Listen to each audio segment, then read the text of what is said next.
देखिए, बांग्लादेश में सियासी हत्याओं का दौर लगातार जारी। आवामी लीग की बात करें तो 20 नेताओं को मारा गया है। इस बड़ी खबर की जानकारी आपको देंगे और आपको हत्याएं की जा रही है। नेताओं के परिवार के लोगों की भी हत्याएं की गई। अब तक करीब 29 लोगों की मौत की पुष्टि की जा चुकी है। आवामी लीग के 20 नेताओं के शव मिले। अब तक करीब 29 लोगों की मौत की पुष्टि भी की गई है। सिंगर को मारा गया। और देखिए, लगातार जो वहां की बड़ी हस्ती है उनको भी लगातार निशाना बनाया जा रहा है। और ऐसे में देखिए, आम जनता का वहां पर क्या हाल होगा जब इतने हाई प्रोफाइल लोग, जब वही सुरक्षित नहीं है, जब उनके शव मिल रहे हैं, उनको मारा जा रहा है। तो आप सोचिए वहां की आम जनता का इस वक्त क्या हाल हो रहा होगा। नेताओं के परिवार के लोगों की भी हत्याएं लगातार की जा रही है। उपद्रव के बाद बांग्लादेश की अगर बात करें तो देखिए, वहां पर हालात बिल्कुल भी ठीक नहीं है।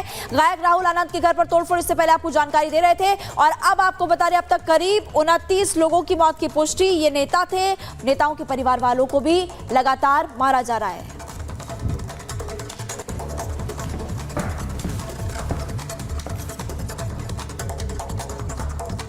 और जो तस्वीरें सामने आ रही हैं उससे एक बात तो साफ है कि बांग्लादेश में हालात लगातार एक एक दिन जैसे जैसे बीत रहा है, हालात लगातार खराब होते जा रहे हैं। और इस हालात खराब होने के पीछे शेख हसीना भी जिम्मेदार विदेशी ताकतों को बता चुकी हैं। अब उनके बेटे सजीव वाजिद भी ये कह रहे हैं कि जो स्थितियां बांग्लादेश में बिगड़ी हैं उसके पीछे अमेरिका का ही हाथ है। और उसको लेकर नाराजगी भी लगातार सामने आ रही है। रिपोर्ट देखिए।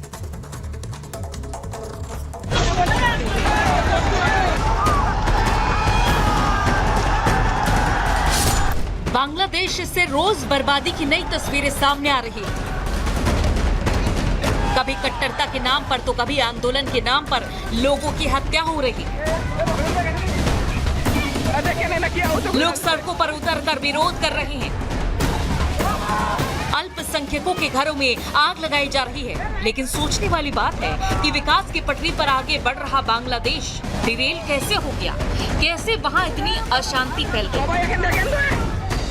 क्यों आखिर इतने लंबे समय तक बांग्लादेश की सत्ता की बागडोर संभाल रही शेख हसीना को अपना ही देश ऐसे छोड़ने पर मजबूर होना पड़ा? वैसे तो बांग्लादेश के इन हालातों पर कई सवाल खड़े हो रहे हैं, लेकिन जानकार ये दावा भी कर रहे हैं कि आरक्षण पर आंदोलन से लेकर तख्तापलट के पीछे कई विदेशी ताकतों का हाथ है। कई देश हैं जिन्होंने बांग्लादेश में स्थिति बिगाड़कर अपना उल्लू सीधा करने की कोशिश की। और माना यह जा रहा है कि जो देश लोकतंत्र के रक्षक होने का दावा करते हैं, वही देश अपने हितों के लिए दूसरे देशों में हालात बिगाड़कर लोकतंत्र के भक्षक बन रहे हैं। हालांकि कुछ ऐसा ही मानना है शेख हसीना के बेटे सजीव वाजिद का, जिन्होंने बांग्लादेश की बगावत के पीछे अमेरिकी गेम का दावा किया।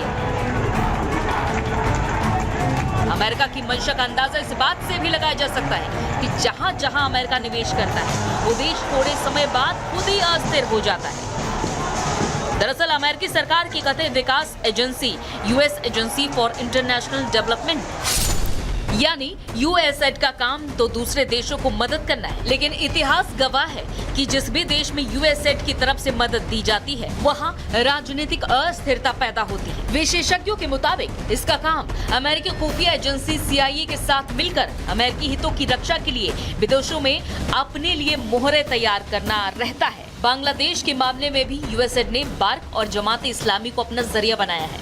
गौर करने वाली बात यह है कि बांग्लादेश में हुए विरोध प्रदर्शन में बार्क यूनिवर्सिटी केंद्र में रही है, जिसको पिछले कुछ दिनों में ही अमेरिका से करीब $20 करोड़ की मदद मिली है। बांग्लादेश ही नहीं, दक्षिण एशिया के कई देशों को लेकर सुपर पावर का रुख ऐसा ही रहा है, जहां पहले तो लोकतंत्र के नाम पर घुसा जाता है और फिर उन देशों को अस्थिर करने का काम किया जाता है।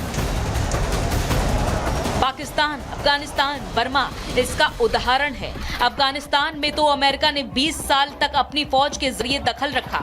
लाखों सैनिकों को अफगान धरती पर भेजकर अमेरिका ने जंग जारी रखी। लेकिन जिस तालिबान को उखाड़ फेंकने के लिए अमेरिकी राष्ट्रपति जॉर्ज बुश ने अपनी ताकत झोंक दी थी, 2020 में उसी अमेरिका के राष्ट्रपति डोनाल्ड ट्रंप ने तालिबान से समझौता कर लिया। हैरत की बात तो यह है कि इस शांति वार्ता में अफगान सरकार शामिल ही नहीं थी। इसका नतीजा हुआ कि अमेरिकी सेना लौटने के बाद तालिबान पूरी तरह से मैदान में आ गया। एक तरफ जहां अमेरिका दक्षिण एशिया के देशों को हिलाने का काम कर रहा है, तो वहीं दूसरी तरफ ऑर्गेनाइजेशन ऑफ इस्लामिक कोऑपरेशन भी सिलेक्टिव एक्शन लेते दिख रही है। इजराइल ईरान युद्ध पर तो बात हो रही है, लेकिन बांग्लादेश में बिगड़े हालात पर कोई भी चर्चा करने को तैयार ही नहीं है। बांग्लादेश के मुद्दे पर सबने चुप्पी साध रखी है, जिससे इनकी मंशा साफ दिखाई दे रही है। हालांकि अब देखना होगा कि कब तक बांग्लादेश में हालात सामान्य होते हैं। Bureau report, Republic Bharat.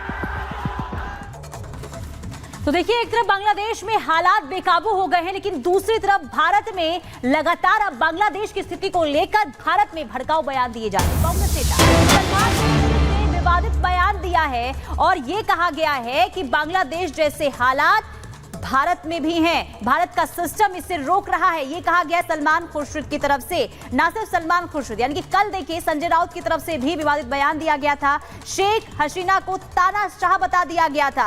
अब सलमान खुर्शीद की तरफ से बयान सामने आया है और ये कहा गया है कि भारत में भी बांग्लादेश जैसे हालात हैं, लेकिन भारत का सिस्टम इसे रोक रहा है। इस सलमान खुर्शीद की तरफ से कहा गया है। आपको बता दें कि जहां एक तरफ बांग्लादेश में बिगड़ते हालात को लेकर भारत सरकार नजर बनाए हुए है, तो दूसरी तरफ भारत में कुछ जो नेता हैं वो राजनीतिक रोटियां सेकने में लगे हुए हैं। तो सलमान खुर्शीद कह रहे हैं कि भारत में भी बांग्लादेश जैसे हालात हैं, हमारे यहाँ ऐसा रोकने की कोशिश है, सिस्टम ऐसे संदेशों का प्रसार रोकता है। कश्मीर में सब सामान्य जैसा दिख रहा है। हालांकि वो कहना चाह रहे हैं कि दिख रहा है, क्या ऐसा है? नहीं, सवाल ही उठ रहा है। लेकिन अभी बहुत कुछ करने की जरूरत है, सलमान खुर्शीद ये कह रहे हैं। और सीधे सीधे ये सवाल उठ रहा है सलमान खुर्शीद के इस बयान के बाद कि क्या वो लोगों को भड़काने की कोशिश कर रहे हैं।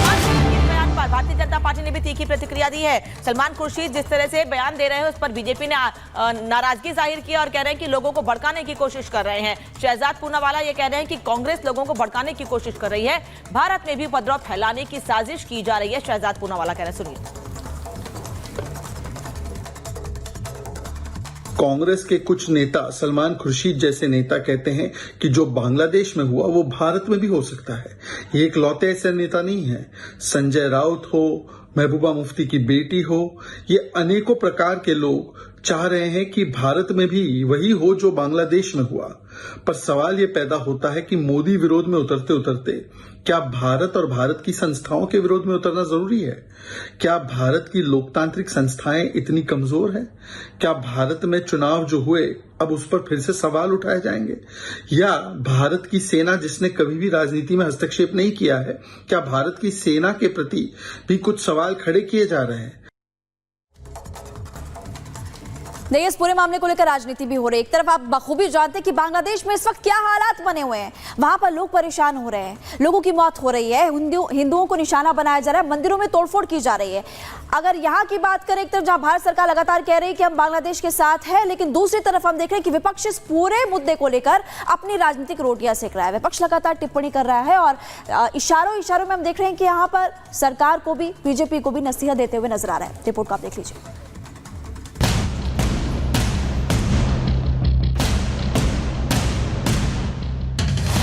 ये लेसन है न सिर्फ बांग्लादेश के लिए बल्कि हर एक डिक्टेटर के लिए। जो बांग्लादेश में हुआ है उससे हमारे देश के जो सत्ताधारी है कुछ सबक ले।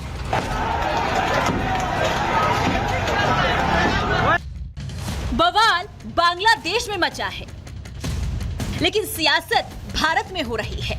पड़ोसी देश में मची इस सियासी उथल पुथल को विपक्षी नेता आपदा में अवसर की तरह मानकर चल रहे हैं। बांग्लादेश की आपदा के बहाने विपक्ष केंद्र सरकार को नसीहत देता नजर आ रहा है।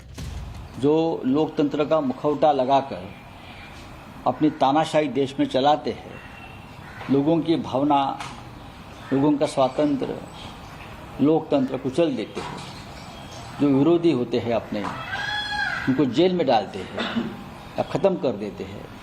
जो हमारे देश में चल रहा है, तो यही शेख हसीना बांग्लादेश में कर रही थी। तो जनता ने उनको भगाया है।